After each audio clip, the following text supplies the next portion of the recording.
formally introduce our special guest. Today we have Terrance Simien. He is a very talented musician who specializes in Zydeco music, which is a genre that contains a unique blend of different blues and is usually sung by Creole French artists. He won a Grammy with his band, the Zydeco Experience, for Best Zydeco Album of '08, and also contributed to the Disney soundtrack of the film Princess and the Frog, as well as countless other films. And we're so excited to have him here today to share his own personal experiences with linguistic oppression. But before we hear of his personal experiences, we're going to talk more about further of what linguistic oppression is. So Terrance, we just want to wave and say hello quick so we know who you are before we continue. Terrance, go ahead and just like say hi. Okay, all right. I'm having trouble hearing. Ah, So, I'm a deaf musician, so y'all gonna have to talk loud, all right? okay. We'll do our best. All right. Awesome. So just before we dive in further, we just want to dispel some misconceptions about language and being monolingual in the United States. We have this false idea that being monolingual is the norm, and yet the opposite is true. Based on some of my research that I've done for my classes, I found that a little over half the world is bilingual. And as we move towards a more globalized world, it's important that we understand the strengths of a multicultural, multilinguistic society. So, yeah. Ellie, would you like to continue? Yeah, so some common misconceptions, one being is that there is a standard or a proper way to speak a certain language, which is definitely just not true. There's so many different, for English, for example, there's American Vernacular English, there's English spoken in Bahamas and India and Great Britain. So there's no one proper way to speak any language.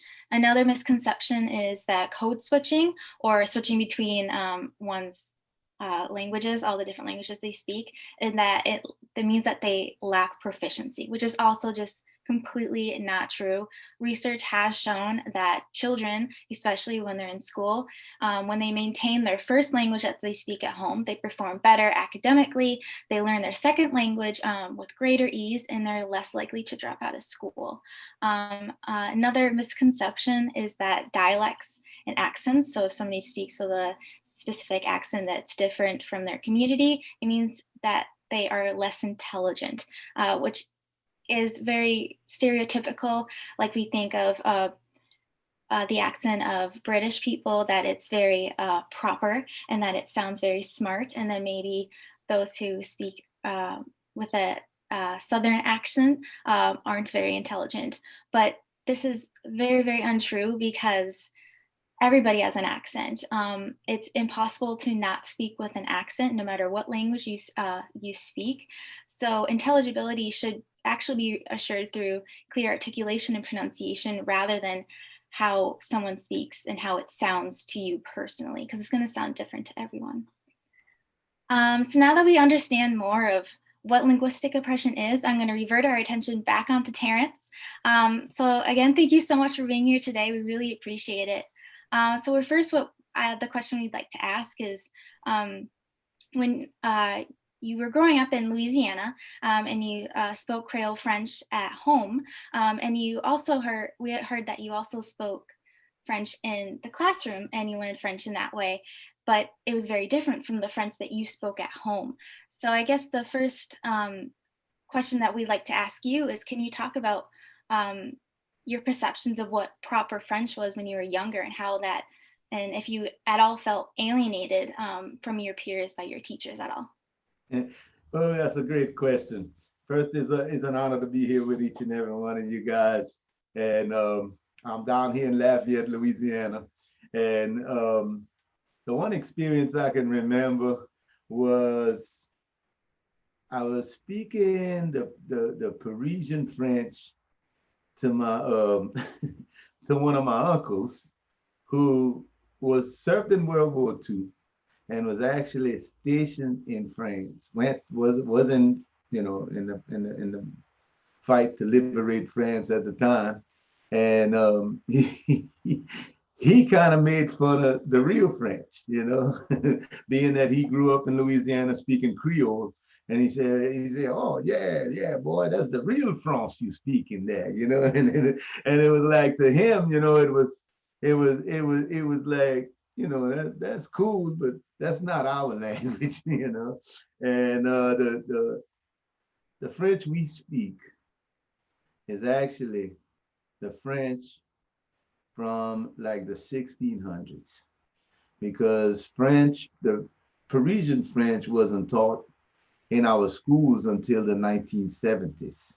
And the Creole's been here since the late 1600s. So you had this wide gap of where you had, number one, you had different languages in Louisiana. You had Spanish at one time. The Spanish, ruled this place. You had Native American, you had African, and you had French and English. So you had all these different languages, and you also had people who had their own little kind of code language. They had some slang, that was African. You had a little Native American slang.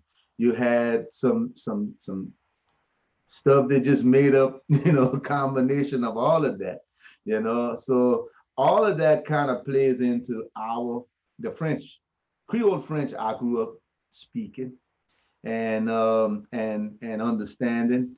And we have different little Creole communities. You had like almost like these little tribes, because all these communities were farm communities, self-sufficient farm communities that were small farms that were run by the families. Our families were huge, okay, and the religion, the most popular religion was Catholic. So you had all these big families, man. I remember, well, my daddy's family had one man, one woman, 15 kids. Okay. And my mama's family was one man, one woman, 16 kids. Okay. So the thing was, the more kids you had, the more help you had working the farm. They didn't know well, I guess birth control wasn't even an option. It wasn't even invented yet, at least the pill form of it. But they wouldn't. I guess that word wasn't in that vocabulary either. So you had all these big families, and the first language, my dad's first language, he was born in 1933. His first language was Creole French. But you had these different communities that had different dialects. Like where I grew up, they'd call it, just the regular, just they'd call it Creole French. And where, like in St. Martinville, that was probably about 40 miles west of where we grew up, they had a French they would speak that was a little different, and it was called the Coudivini French, Creole dialect.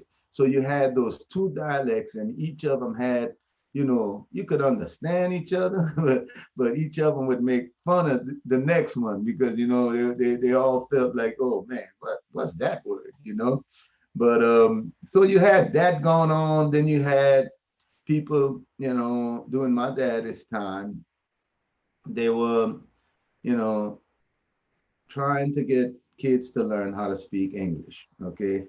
And at that time, people thought that by speaking French would impede the kids, real young kids from learning English. So a lot of them went to school and was actually punished for speaking French, just to they thought it was going to help, you know what I'm saying? And it did just the opposite. I mean, like y'all, I thank God for, what you just said earlier, that people are learning that, the advantages of kids learning more than one language, and so that was pretty much where I grew up. And what made me as a kid, my parents, they I had I had a couple of great aunts and uncles who spoke just French. So I had to kind of learn how to, you know, they were babysitters. And I had to we kind of learn how to speak and communicate with them. But what motivated me to want to learn the French was when they were talking and we didn't understand what they were saying, and they'd say something and they'd laugh, you know, and the laughter of what they said, I was like, man, I wish I knew what that was, you know, so I can laugh too. So that kind of motivated me to want to speak the French at a young age, you know, and I'm glad I did it. Awesome. Thank you. Yeah. We also know that your band has toured throughout parts of the Francophone world, including French-speaking Canada and France and other parts of the world. And those experiences, as you've toured, where have you encountered linguistic oppression? And can you tell us a little more about those experiences? Well, you know, most places we go, like in France or like let's say Montreal, and the most people wanna, you know, help us out and realize our French is different. But there's some cases where, you know, they'll say, oh man, speak English. I don't understand what you're saying, you know.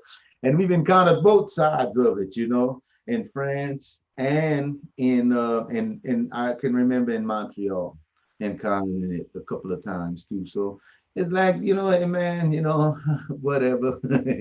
But it's like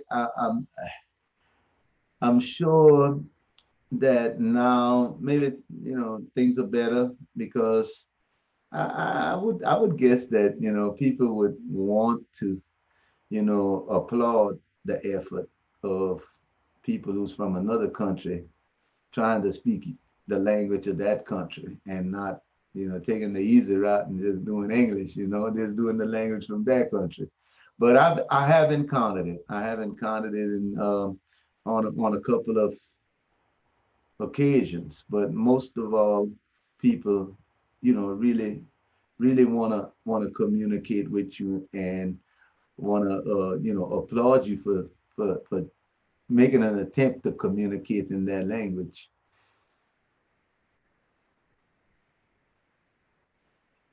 Awesome. Well, thank you for sharing. And I guess my next question is to you, what is linguistic oppression to you?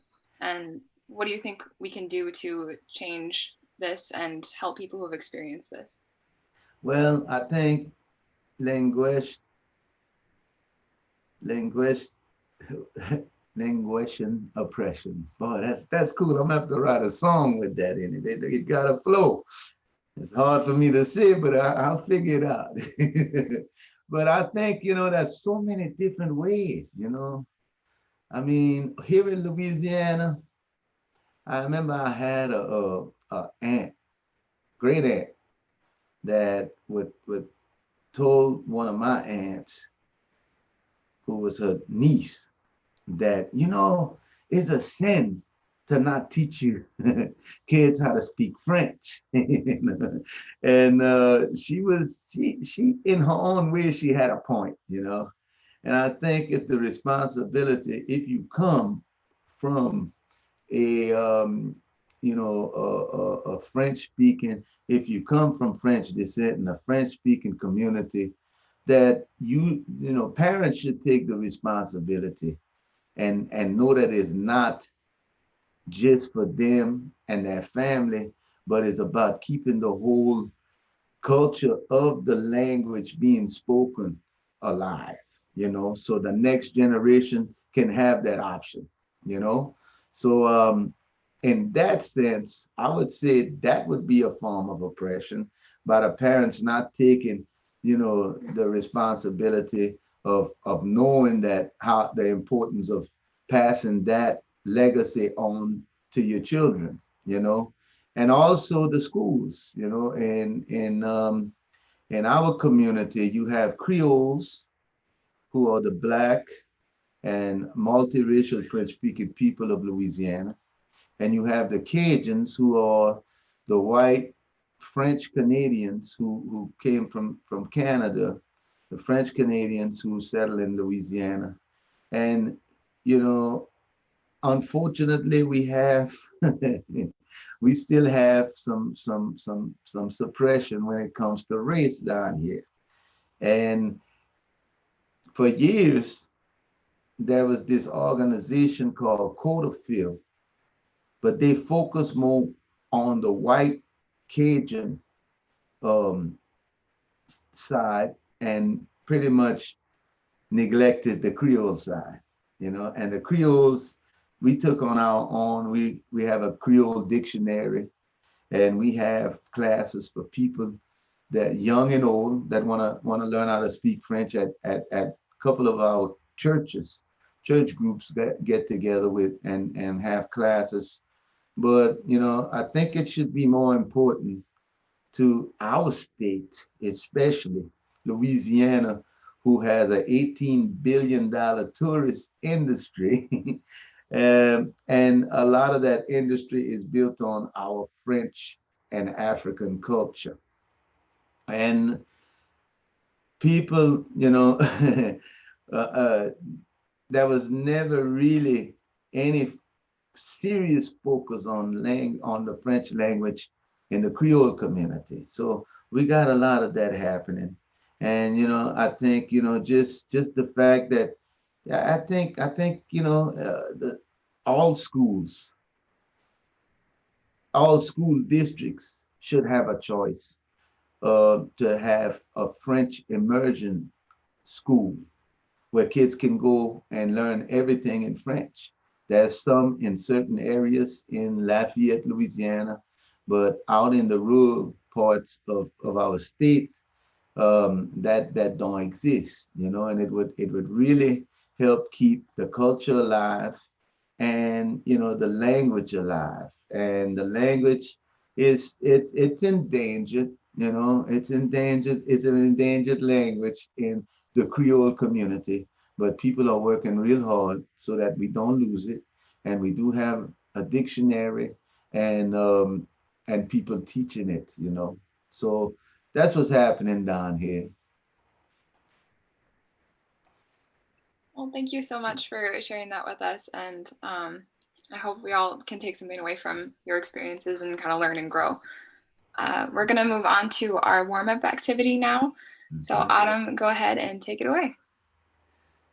Okay, so before we head into breakout rooms and you'll have a chance to discuss, we're going to do a little activity of Never Have I Ever, but the language edition. So, what I'm going to ask people to do at this point is to, if possible, please turn on your cameras so that you're able to look around and kind of see everyone's hands. And I'm just going to have everyone put up both of their hands, all their fingers like this. And then I'm going to read off some statements, and any statement that applies to you, put one of your fingers down. Okay? Okay. Put a finger down if you have had to translate for a parent. Put a finger down if you had to reiterate what you were saying because a professor or a friend or someone else didn't understand your accent. Put a finger down if you've had someone mock your language. For example, you speak French, oui, oui, baguette. Put a finger down if you've been afraid to speak because of how you sounded. Put a finger down if you have been asked to say something in a language other than English that you speak just for fun. Put a finger down if you've been asked to change your name or pick a different one because people could not pronounce it. Put a finger down if you've lost points on an assignment for the language you use, even though it wasn't a part of the assignment's rubric or objective. Put a finger down if you've been blown off for not speaking a language of a place or for speaking the way someone wants you to. Put a finger down if you've been told you speak really good English for someone of your background, or whether that be based on race, ethnicity, social status, etc. Put a finger down if you've been told your accent or a language you speak is sexy. Put a finger down if you've been told you're in America, speak English. Now, I'd like everyone to keep your hands up for a little bit and take a look around at what you see. Do you notice any differences in the amount of fingers all of us are holding up? What do you notice? Is there anything you realized with yourself, perhaps, when you were going through this activity? And if anyone wants to put their thoughts in the chat or unmute, go ahead. I guess you can use a hand to do that.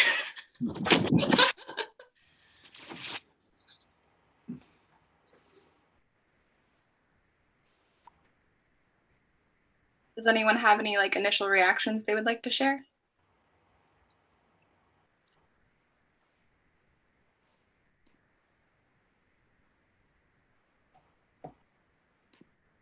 That's just okay if we don't want to. I know it's a bigger group. It's more intimidating. You can go ahead into small groups, and you can feel free to express what you noticed during that activity to just your small group. Well, if I could add something on that last Yeah, one. absolutely. One thing that made me realize, so that whole like thing that we just did is also used to show privilege, right? And that's where I've seen that, is to talk about, white privilege, privilege with gender, things like that. So I guess that kind of made me realize that there is a privilege in some way of, being in the United States and speaking English as a native language, right? And people don't really, I guess for me before that activity, I didn't really think about it like that, right? That not only do I have privilege because of these things, but also because I speak English natively, right? And I grew up with it in the house. And I live in a community where my accent, I sound like everyone who's around me. So that's one thing that I realized, and that really kind of opened my eyes.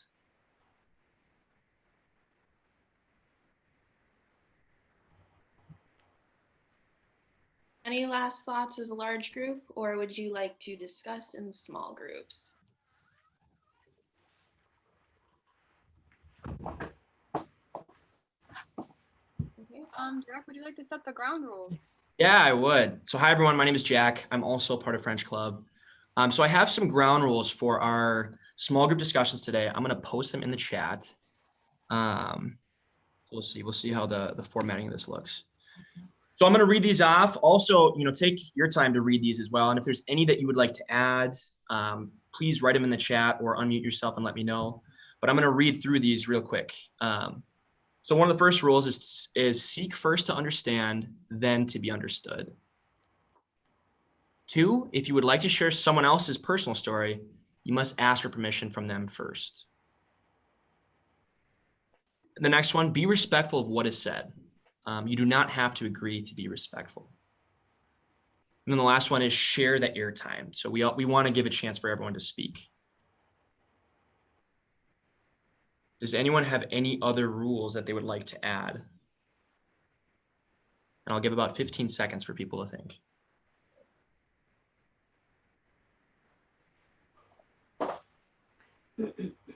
No, but I have a question, Jack. Okay. So I read over your ground rules, and I was interested in the one where you said you don't have to agree to be respectful. Yeah. So I think, so personally, now this is going into my personal beliefs. I think that, we kind of live in an age where things can get really divisive, and people have a hard time being civil even when there's disagreement, right? So again, the importance of these discussions we're going to have is it's got to be a place where we all can feel safe and we can feel like we can share our thoughts. So that's kind of the thought behind there is let's challenge each other, right? It's okay to disagree on certain points, but remember, we're all human beings and we deserve respect and dignity. So that's kind of a clarification of that, and that's why that is in the ground rules. Got it. I like that. And in these times we need that. I need to remember to say that when I get in a discussion, especially at a bar. Well, perfect. I don't see any changes or any additions to the ground rules. So Autumn, whenever you're ready, you can kind of split us off into small groups. And then how much time are we given to speak, Ashley or Ellie, in the small groups? We have 15, we can do 15 minutes in the small groups, just like an authentic discussion, share as you would like. Feel you're under no obligation to share. If you want to come to listen and learn, that is okay too. We'll take 15 minutes to do that, about 15, and then we'll come back together for another 15 minutes and people can share what they would like to. Know that if you're going to share someone else's personal story, you need to ask for permission first. And that can be as simple as when you're in that breakout room, go ahead and ask them, or you send a message in the chat, but you do need to ask for permission. And this is intended to be a safe space for people to share their stories. That is why we have set those ground rules. Perfect. All right, Adam, go ahead, take us away.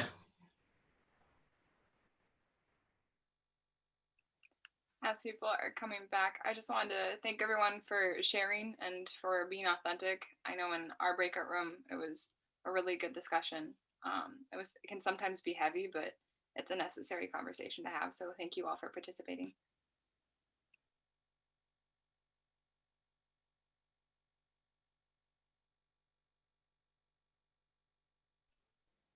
So now we're gonna kind of leave this room open for people to come forward and kind of share what they gained from those breakout rooms. If we want to answer those questions together, we can. I also kind of want to see what you guys think we can do in order to better our communities and make some positive change on this topic. So if you would like to share, go ahead and unmute yourself and start talking. Otherwise, we also have the chat option. So our group, we had a lot of German faculty in it, so they know who they are. We talked about the spirit as like a breath, and that when you're not able to express yourself orally, then it sort of like, I don't know, the words we use, like it kind of like strangles the spirit in a way that you can't breathe, which is especially an issue this summer, because of the Black Lives Matter movement and I Can't Breathe. And then also like the coronavirus, wearing masks and such.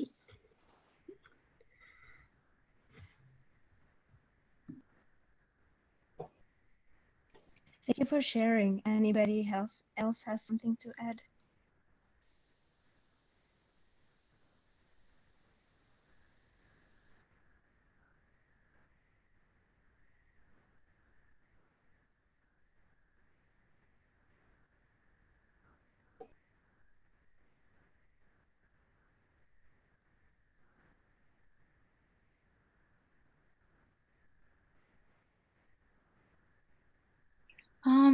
So yeah, that was perfect. Kind of what Margaret and our group was talking about, that language is really just communicating, and that's all that people are trying to do. And to focus first instead on how they sound or the language that they use, it's completely disregarding of what they're trying to say. So I guess now the next thing I like to discuss with the big group is how can we kind of focus more on CSB SJU community. What are ways that we can ensure that everybody feels welcome, no matter what language they speak or the way that they speak? Well, I think, it's all about respect. Respect before you disrespect. It's that simple. That as long as we can communicate, understand each other, and communicate in respect, then we'll have no problem. and that sounds simple, but having these discussions are so important, because a lot of people, unfortunately don't know some of these basic things, and don't realize that they are actually being disrespectful. And it's an ongoing process to educate and get closer to each other. But I think as long as there's respect, you can't go wrong. I know my group, we talked about the power of empathy and patience when somebody is trying to communicate with you.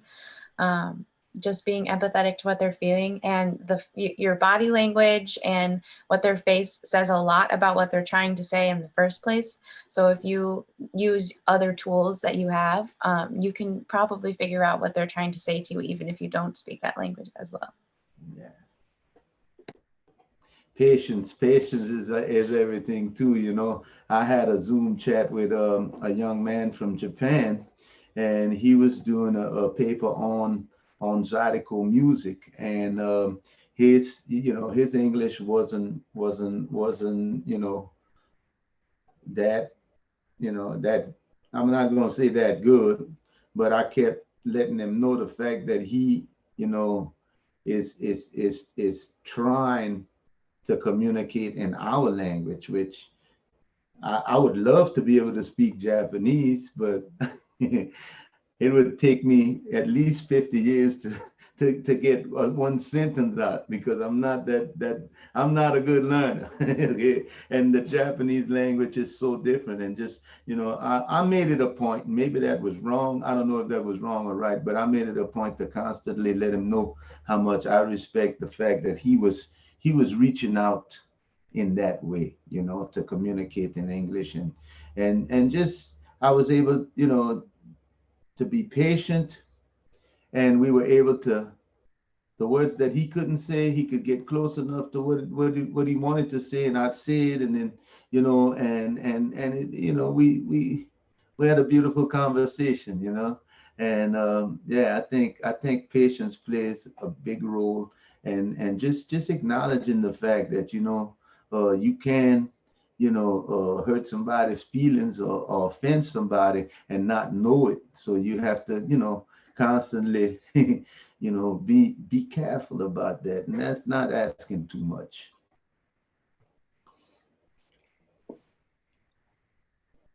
I have maybe an idea for helping students for whom English may not be their first language.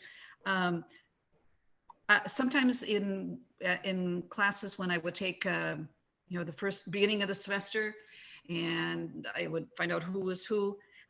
Sometimes the Chinese students or Japanese students would say their name, and of course I had a horrible time pronouncing it correctly, and they would say, "Oh, just call me," and then they would give me some English word. I have once had a Japanese student who chose the tulip. She said, "Please call me tulip," and I did, but I wonder if that was real accommodation on those students' parts to accommodate those of us who speak English, and maybe brush off how important it is. A person's name is really important. And maybe we should make more effort, even as faculty, to, if a student says, this is my English name, to say, but what is your real name? And really try to say it as best you possibly can. I agree. And Maureen, especially coming from language teachers, we give students the challenge of a new language. So why shouldn't we be challenged as well and learn those names, right? So I completely agree with you, Maureen. Yeah, going off of that, like I spent a month in Japan trying to tutor students, and it was really difficult to do that because I don't know any Japanese. But going off of what Maureen and Anna, I'm sorry, just said, the students that I worked with, they seemed very engaged and more interested in working with me when I made the effort to learn what they were also learning. Once I started learning Japanese there, and then I used that to help tell the students, this is what means. What do you like to do on the weekends? Then they were they really kind of brightened up, and they really wanted to work with me. And it was really, I guess, a rewarding experience, because language learning and teaching is a two-way experience. You have to learn the language that you are trying to help other students learn from. Building off of that, Barb is our dean and reads students' names at graduation, at commencement, and that was my honor for 3 years. And when I would talk with the students in rehearsal, I'd say, now you're going to hear in my voice that I grew up in Minnesota and I've lived in France. So you're going to hear my voice with accents on it. but my goal is not to say your name the way your family would say your name, but so that your family will know when I'm saying your name. Like, I need to get into that recognizable category so your family can hear your name, but kind of see that my social location and my background will affect the way it comes out. Thank you, Karen. Yeah, I think that's a great thing to try to strive for, because people's names are a part of their identity as well as their language. And we kind of talked a little bit about like how this comes together in community here at CSB SJU too, a little bit in my group. We talked about how language here on campus can kind of create a barrier for that, and specifically with pronouns, because this is a binary school, and how we can kind of open up that as well to create more environments for people. So if we try to make that more inclusive to, you know, people with more ethnically diverse names that aren't, you know, seen in English, to really make that step, because I see this a lot as well on campus.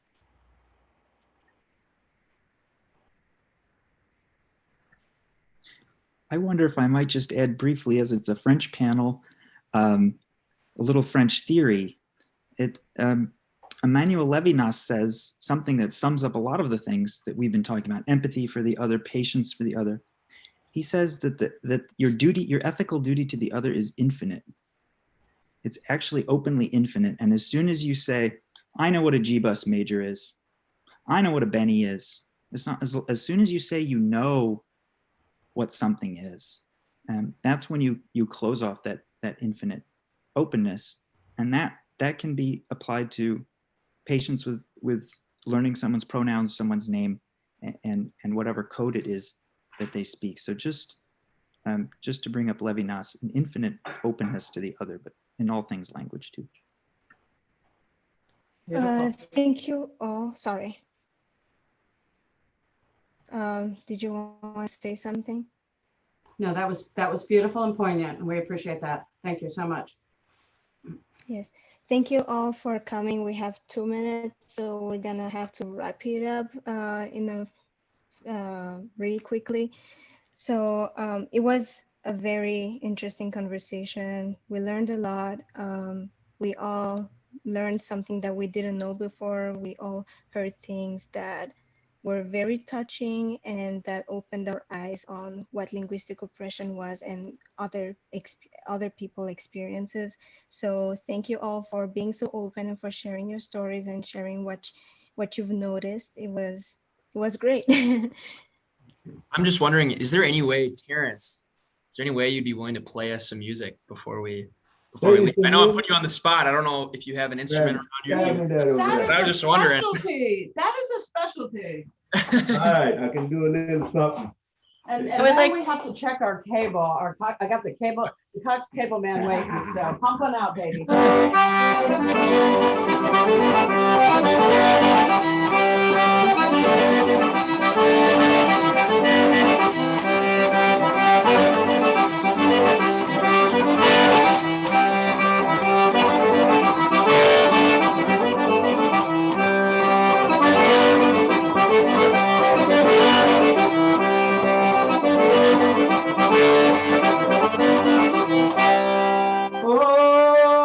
Tu connais mon dilemme, cher.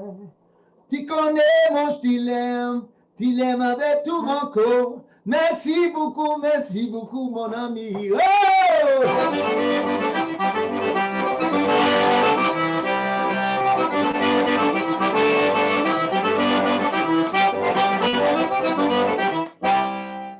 Et là-bas. Thank you so much, Terrance. You're awesome. Thank you. You guys are awesome. It was a pleasure to be here with you guys.